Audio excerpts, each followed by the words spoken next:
অনেকদিন আগে একটি জঙ্গলের একটি গাছে একটি টুনটুনি পাখি বাস করত।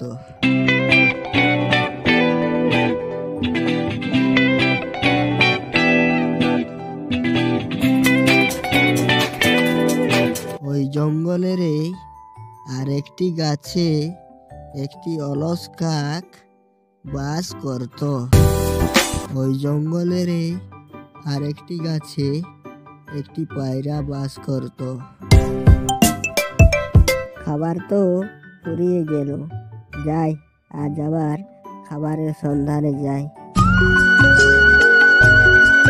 কাকদা, আমি মাঠের ধান খাবার জন্য যাচ্ছি, অনেক সুস্বাদু, তুমি যাবে কি? এত ঠান্ডায় আমি খাবারের খোঁজে যেতে পারবো না। যা, তুই গিয়ে নিয়ে আয় যা।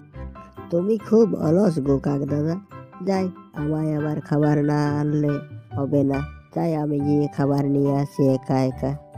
দূর ছাই, তুই বেশি জ্ঞান দিস না তো টুনটুনি, যা তুই গিয়ে খাবার নিয়ে আয়। এই টুনি, কোথায় যাস? আমি খাবারের সন্ধানে যাচ্ছি গো পায়রা দাদা, তুমিও যাবে নাকি? তুই খুব পরিশ্রমী টুনটুনি, তুই সব সময় খাবারের সন্ধানই করতে থাকিস। দাঁড়া দাঁড়া, আমিও যাব।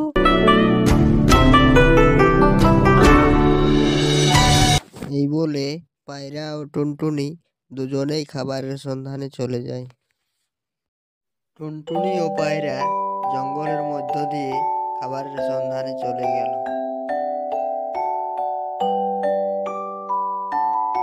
কিছুক্ষণ পর তারা ধানের ক্ষেতের কাছে পৌঁছলো।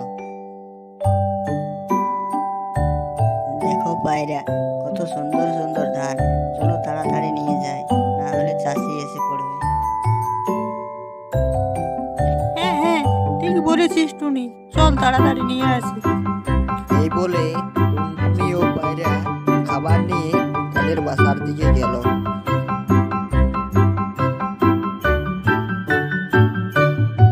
দূর ছাই, এই ঠান্ডার মধ্যে আবার জ্বর, আর ঘরে একটি খাবারও নেই। যাই টুনির বাসায় গিয়ে দেখি যদি কিছু খাবার পাই তো। এই বলে কাক টুনটুনির বাসার উদ্দেশ্যে উড়ে চলে গেল এবং কিছুক্ষণ পর সে টুনটুনির বাসার কাছে পৌঁছে গেল।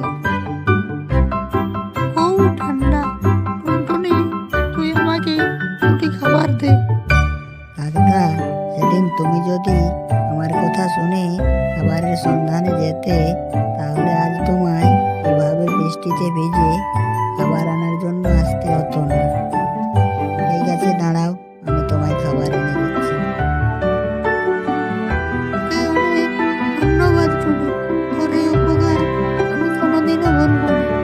এই বলে কাক টুনটুনির বাসা থেকে খাবার নিয়ে চলে গেল।